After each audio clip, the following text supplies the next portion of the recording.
2023. Tinubu'S Desperation versus Atiku's Aspiration. The 2023 election will no doubt go down the annals of history as not only Nigeria's most keenly contested, but one that has drawn massive interest and participation from citizens across the country. So in simple terms, the first time we're all going to vote. Especially youths with a vigor only rivaled by Abiola edition held 30 years before. Hey, this should be a major concern, but let's go.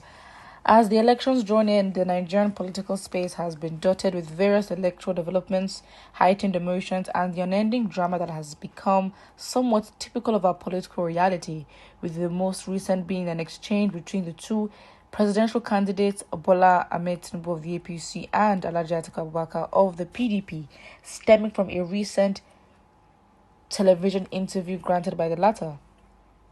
Atiku appeared on Arise TV morning show on July 21st to share strategic plans at the core of his desire to succeed President Buhari. It would appear that some of Atiku's reactions during the interview seem to have drawn the irk of Tinubu, considering the ensuing mudslinging led by his campaign spokesperson, Bayo Onanuga. In the statement, Tinubu described Atiku Abubakar as having limited education. It is on record that Atiku Abubakar holds a master's degree in international relations from Angela Ruskin University, Cambridge, setting him as one of the most educated amongst the 2023 presidential candidates. It is marveling. Have you seen Peter? Okay, let me not speak. It is marveling how the APC national leader, the subject of a certificate forgery scandal, would resort to this feeble attempt at slighting the sagacious and respectable PDP candidate. Well, it seems like this article is very biased, but we'll continue. His question of Atiku's credibility is also loud and laughable for a man who has maintained unrivaled consistency with allegations of various kinds of fraud, scam, and other brazen corrupt practices. With the most recent report of his time as a drug lord in the US, it is therefore hilarious that Tinubu, who by present standards would be Nigeria's most corrupt and controversial presidential candidate, would attempt to malign Atiku, who has led an unblemished public life. Oh, really? Tinubu's diatribe over the Muslim candidacy is certainly an attempt to gaslight Nigerians despite obvious realities, giving off the mien of a child who caught with hands in the cookie jar. On July 20th, Bola Tinubu, a Muslim, picked a fellow Muslim, Kashim Shettima, as his presidential running mate. It is therefore amazing how, despite his transgression of the established but unwritten norm that presidential candidates and running mates hold different ethnic and religious links, the APC candidate now attempts to pontificate on the same issues. Despite attempts at rewriting the history with cheap concocted blackmail from that camp, available records show that in the 3 times he has emerged presidential candidate, Atiku Abubakar has shown religious sensitivity and consideration for Nigeria's multifaceted system with his choice of running mates. Fact is, that's very relevant. It doesn't matter. The times he's done that or the times that we've had, again, the norm, because we're focusing on irrelevant matters that has not even yielded results. And that is why Tinubu can, argue left and say, at the end of the day, I'm looking for competence, what's the character and something else. But the fact is, the other time that we've chosen, a pair that has been religiously and ethnically diverse, what has that led to? What does that show? That should be okay. We should focus. Okay, you know what? That's fine.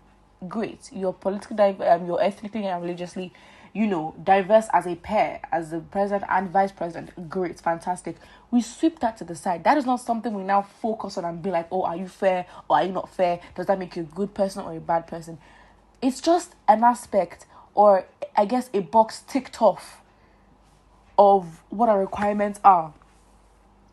And we move on to other pressing matters like competence. So now we've left the conversation of whether he even deserves to be president, if he's good enough. And now we're talking about this Muslim ticket. I mean, come on. Doesn't make sense. I personally find it to be, I mean, first of all, this article is very much biased. I mean, literally painting Atiku to be this amazing. I mean, it's titled Tinubu'S Desperation versus Atiku's Aspiration. I mean, look at the two. I mean, there's no means. I mean, as much as the article is biased, to be honest, you can't really you can't really see the actions of the PDP and Tinubu in the past months, and you wouldn't associate it with desperation, to be honest. But by no means is Atiku a better option. What do you mean? By no means is Atiku a better option, and I think Nigerians should be very intentional about making sure that the old ones don't get there, because if they do, we're all finished. It's as simple as that.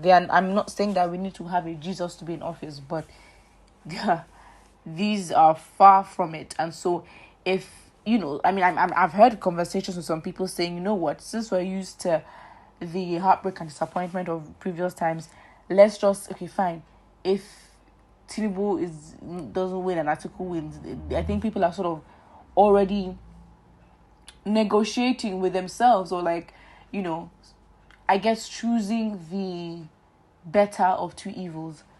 It's like you have all bad options, so you try to choose which is less bad. Doesn't take away from the fact that it is bad anyway.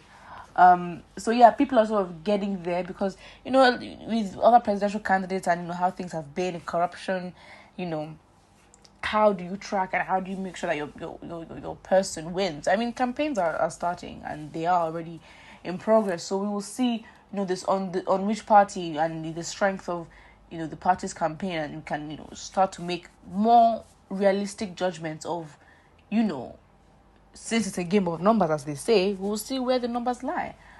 But yeah, I think obviously this article is giving very much, look at Atiku, wow, what a great man, and look at, Tinubu here. I mean, again, the things about Tinubu, again, of course, it's written in a very dramatic way, but I don't think there are any lost facts to that. But then with Atiku, I mean, is it because we haven't read an article an article that says Atiku's desperation versus Tinubu's aspiration? Again, you cannot really compare, to be honest.